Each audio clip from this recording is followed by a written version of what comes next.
Hey, did you take your meds today? Great. Today I am going to be mending a blanket. Let's go.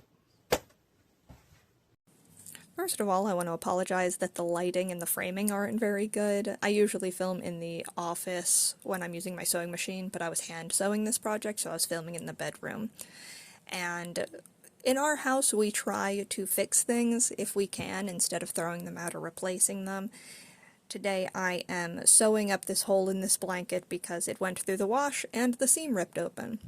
I grabbed a matching thread color and a needle and threaded the needle, and I definitely threaded it correctly on the first try and didn't cut out a full minute of me struggling to thread it. Then I just tied a few knots at the end. I usually go with 3, and that usually works to anchor to the fabric so that it doesn't pull through. But if you'll notice in this clip, I go and pull the needle through, but the weave of the faux fur fabric of the blanket was loose, and so the thread just pulled right through. So instead I had to kind of change course, and I pushed the needle through that top fabric again, but instead of pulling all the way through, I grabbed the end where the knot is and opened up that loop so that I could pull the thread through the loop that I already have. And that way it anchors to the top and I don't have fear of it pulling through, and I can get away with it because the faux fur kind of covers up the fact that the thread is right there.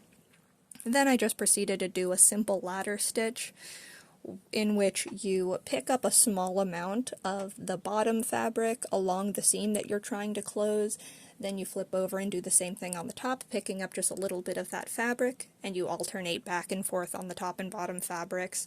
And it's called a ladder stitch because, as you'll see here, it creates these rungs of thread in between the two.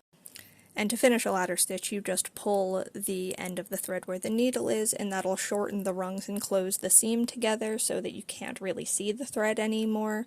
Then you just knot it off at the end. I usually double knot it, which I did try to show, but of course my framing is so bad, and I'm sorry, I'll have to show you another time. Thanks for joining me, guys. Hope you're having a great day. Bye!